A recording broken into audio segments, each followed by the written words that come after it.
everyone, welcome to MarikaCreations. Today I will share with you 2 DIYs. I have been looking online and found 2 decor pieces that I just love. One of them is way over my budget, the other one not so expensive, but I will recreate these pieces for a whole lot less. So stay tuned for this.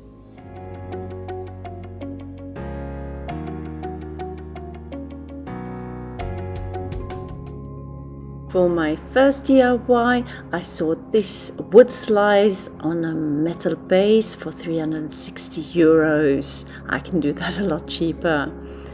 I have this wood slice. It has been lying here in the garage for a very long time. It has dried for a long time and hardened, and it will be very tough to work with. I start off by marking where I want the hole in the middle, not completely round, more an organic shape.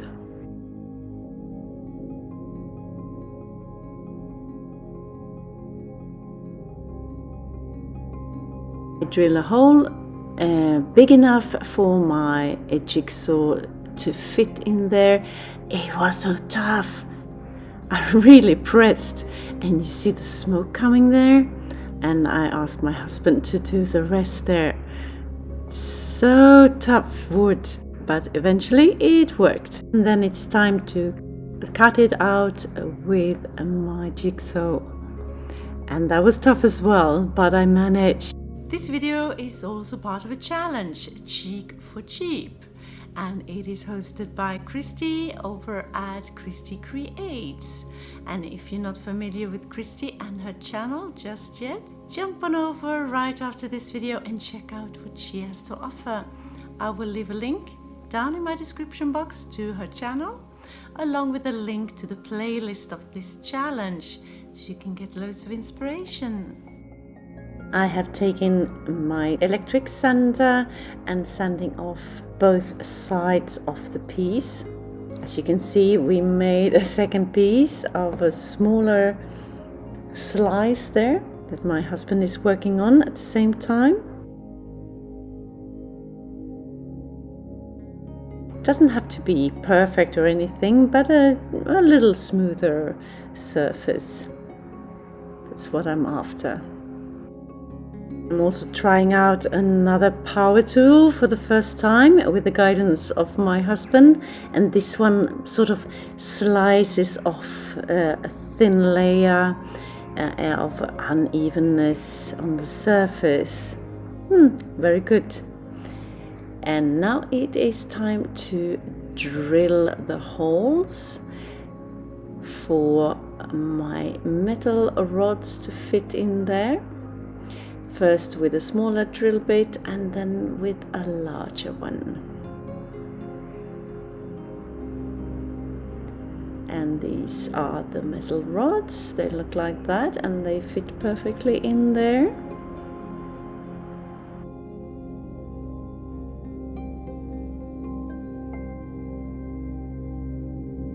I will use this old wood board that I found in the garage for the base of my piece. I'm just taking off any old nails, and then I need to sand it off. Back and front, sides and everything.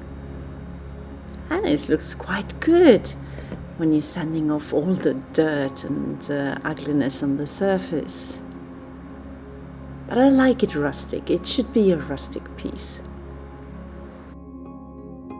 The original had a black base, but I will keep mine this natural wood color.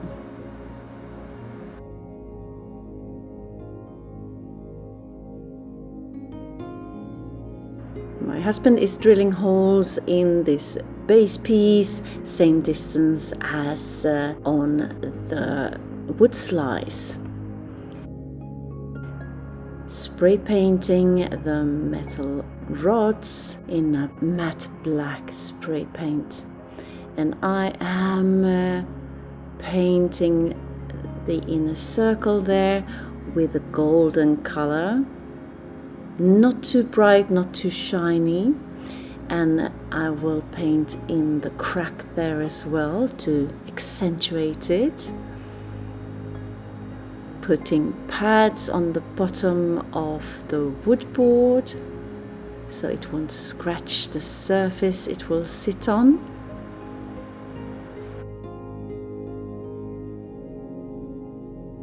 Time to assemble the piece and start by putting the metal rods into place like so, and then it's just time to put on the wood slice like that, and it is done. It looks so nice.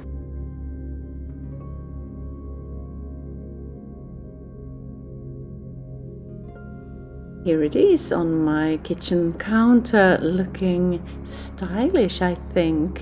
A bit high-end. What do you think?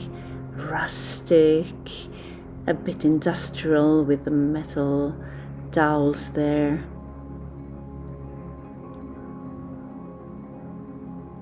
And you can see it's a bit shiny. And I don't mind the crack there.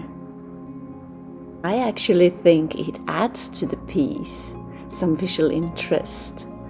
A little wabi-sabi celebrating the imperfections. $439 versus another dime for mine. For my second DIY, I saw this doorstop in the shape of a cat, and I just love that. I love cats, you know that. So that's what I'm going to do.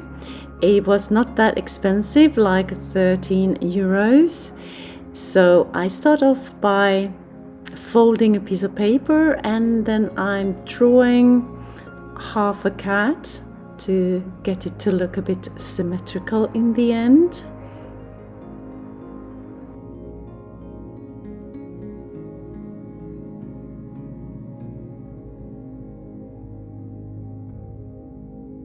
I'm cutting out my cat with my scissors,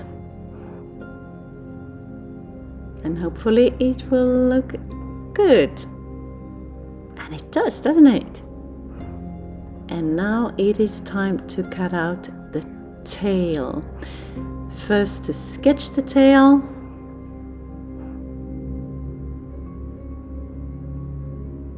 and then just cut it out.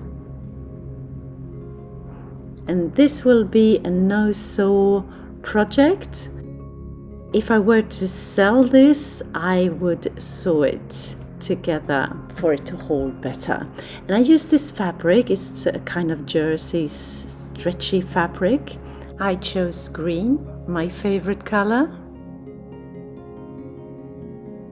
I'm tracing my cat with an allowance about a centimeter all the way around, and the same for the tail, and then I just cut it out.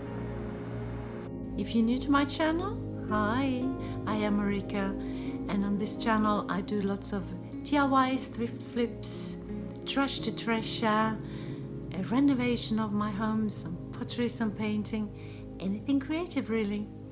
Please join me, hit that subscribe button and the notification bell, and let's be friends. Then I take another piece of fabric that I had on hand, and I will cut out a piece that I will use for the bottom of my cat, and also a piece for the stomach. And I'm just eyeballing it and testing if it's big enough. That was slightly too big, so I just cut off a bit more. Now I'm happy. So I'm starting to hot glue them together, starting off with the tail here, and then on to the bit on the stomach of my cat. and I place them right side to right side, and I'm hot gluing them together, not the bottom part, and I leave an opening on the very top and a bit of an opening where the tail is going to be. So I'm turning the tail right side out.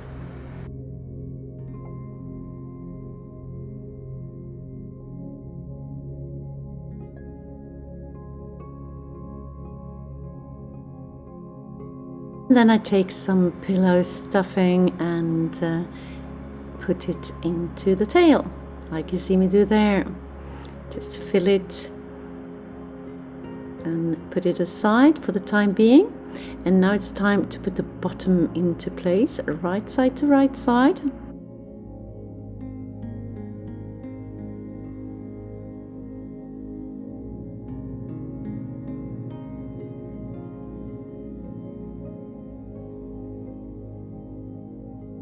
And then I had a bit of excess fabric there. I just cut that off before I turn it right side out.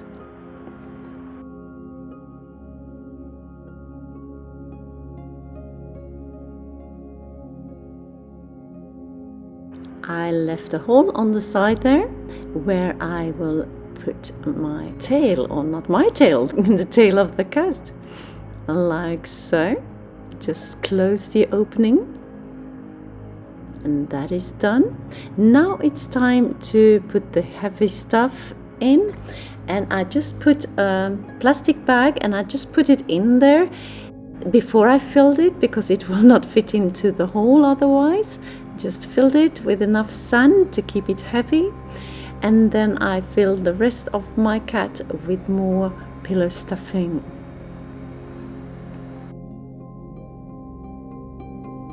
Just make sure to put enough stuffing in to have my cat sit up straight.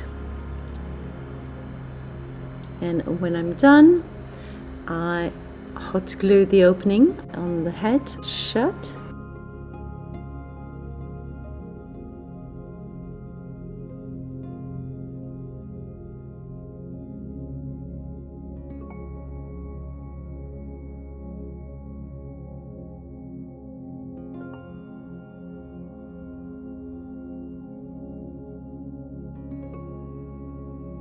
Now it's time to embroider some facial features like in the original, and I do that with just ordinary black thread.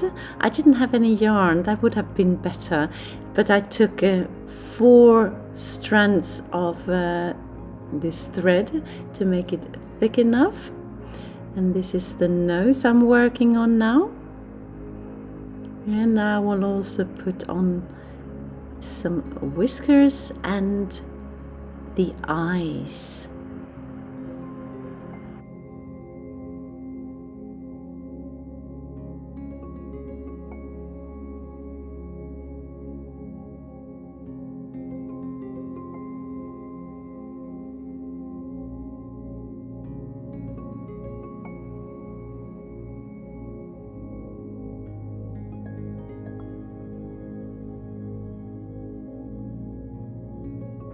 Almost there now, just to finish off the last eye there.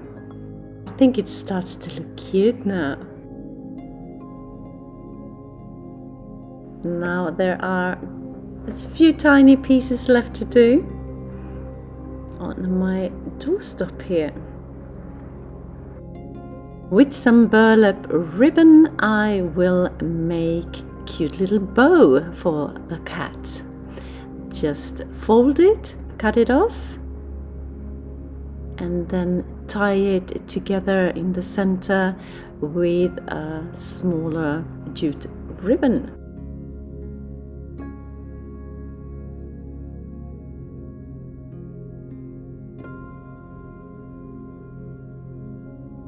And I will put that thinner burlap ribbon around its neck, hot gluing it into place like you see me do there.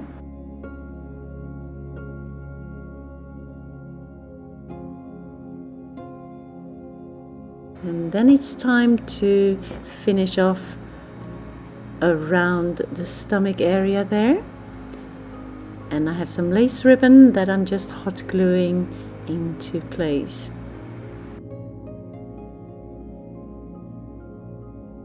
If you like this video and videos just like this, be sure to hit that like button and the subscribe button as well.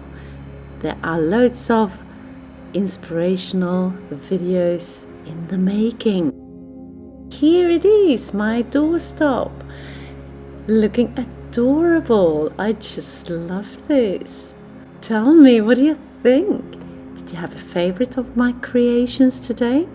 Let me know in the comments. And if you want more Chic for Cheap inspiration, be sure to hit the playlist challenge link in my description box. $16 versus mine for free. If you want to see more of my DIYs and thrift flips and such, just click that DIY playlist icon appearing on the screen right here. Just click and enjoy. Thank you so very much for watching. See you soon again in my next one. Until then, take care. Bye.